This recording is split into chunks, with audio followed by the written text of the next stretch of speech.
Happy birthday বিশমি, আমার birthday chocolate ভাই with it. না না বিশমি, হ্যাঁ হ্যাপি বার্থডে, এই লো গিফট। হ্যাঁ তোমার এটা কি হয়েছে? কি কিছু না, চমকি যা, চল আরো দিয়ে আসি।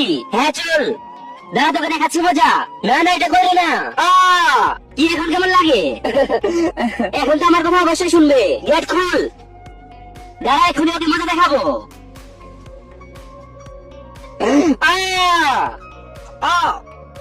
ছাড়ো আমাকে ছাড়ো। চলো বাচ্চারা। হ্যাঁ মেয়ে বসে গেছে। এই দুইটা ছবির মধ্যে যে কোনো একটা ছবি পছন্দ করে থাকলে ভিডিওতে লাইক করে দাও, চ্যানেলটি সাবস্ক্রাইব করে দাও। আর যদি এগুলো না করো আমি ধরে নেবো তোমার কাছে দুইটার মধ্যে একটা পছন্দ না। আর কমেন্টে বলে যাও এক না দুই। মেমকে বলবি না, ঠিক আছে? হ্যাঁ বিস্মি কি হয়েছে? মেম কিছু না, মেম অনেক শরীর খারাপ। কি খেয়াল রাখবে বেটা, তাড়াতাড়ি চল। মেম হ্যাঁ হ্যাঁ বিস্মির হাতে হেল্প লেখা, মনে হয় বিস্মি বিপদে পড়েছে। পার্ট 2 দেখতে কমেন্ট করো।